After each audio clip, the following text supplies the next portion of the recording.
Shalom, selamat pagi buat Bapak Ibu Saudara-saudari yang dikasihi Tuhan kita Yesus Kristus.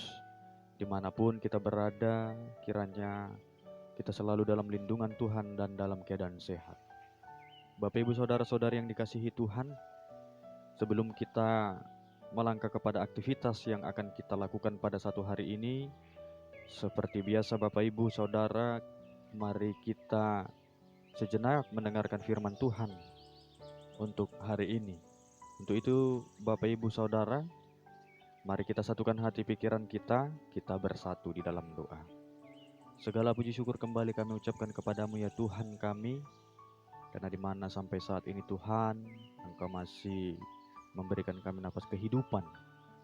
Engkau bangunkan kami dari tidur kami ya Bapa, Engkau jaga juga kami dari tidur kami Tuhan, sehingga kami boleh bangun pada pagi hari ini.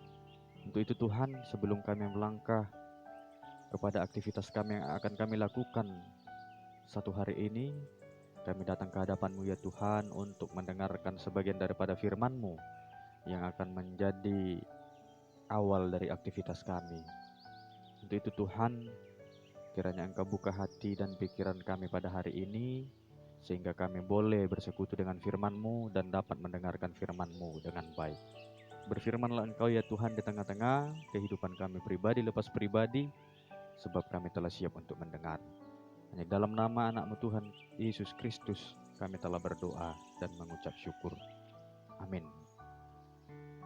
Bapak Ibu Saudara-saudari yang dikasihi Tuhan kita Yesus Kristus, firman Tuhan yang menyapa kita pada hari ini, hari Jumat tanggal 26 Agustus 2020, diambil dari Wahyu pasal 21 ayatnya yang keempat. Saya akan membacakannya untuk kita. Dan ia akan menghapus segala air mata dari mata mereka, dan maut tidak akan ada lagi. Tidak akan ada lagi perkabungan atau ratap tangis atau duka cita, sebab segala sesuatu yang lama itu telah berlalu.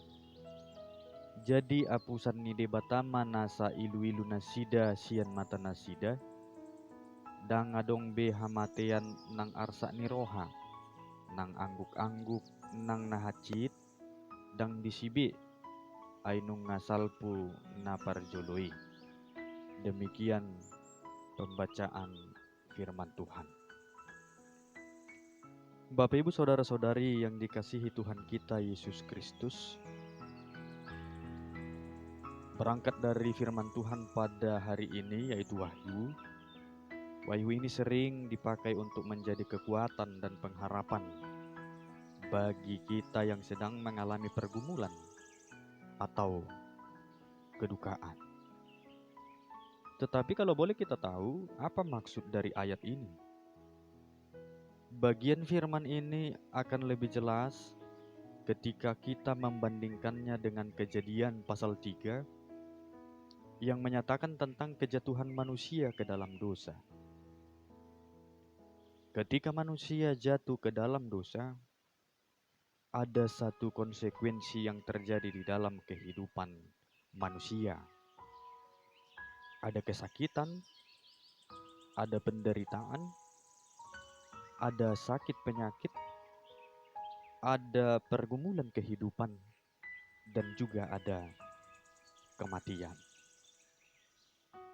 Hal ini yang menjadikan hidup manusia penuh dengan air mata, penuh dengan kesedihan, karena beban kehidupan terkadang dapat menimbulkan keputusasaan.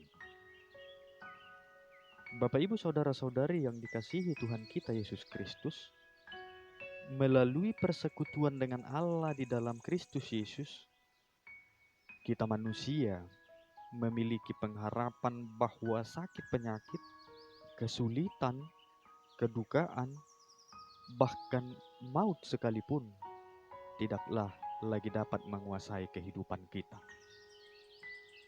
Yang walaupun kita masih bisa mengalami semua itu di dunia ini, tetapi hanya karena Kristuslah sekarang yang menguasai kehidupan kita, sehingga kita boleh dikuatkan untuk menghadapinya.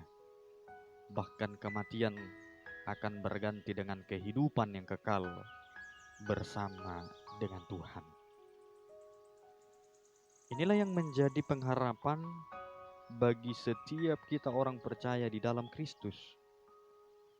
Dia telah mati dan bangkit, mengalahkan maut. Dan ini merupakan sebuah perubahan bahwa penderitaan, bahwa penganiayaan, bahkan tangis itu hanya sesaat. Kemudian akan berubah menjadi sebuah keadaan yang menyenangkan, suasana damai, penuh keakraban, dan penuh dengan sukacita. Itu terjadi bukan hanya nanti di surga, tetapi juga akan terjadi di dunia ini. Untuk itu Bapak Ibu Saudara yang dikasihi Tuhan kita Yesus Kristus, dengan kasih Kristus, maka ratap tangis akan berubah menjadi damai sejahtera dan sukacita. Untuk itu Ibu Bapak Saudari yang dikasihi Tuhan kita, mari kita hidupi Tuhan, firman Tuhan. Mari kita renungkan firman Tuhan. Dan mari Bapak Ibu Saudara yang dikasihi Tuhan, kita gunakan firman Tuhan di dalam kehidupan kita sehari-hari. Mari kita libatkan Tuhan di dalam setiap aktivitas yang akan kita lanjutkan. Selamat menghidupi firman Tuhan di dalam kehidupan kita pribadi lepas pribadi. Salam sehat, Tuhan memberkati. Amin.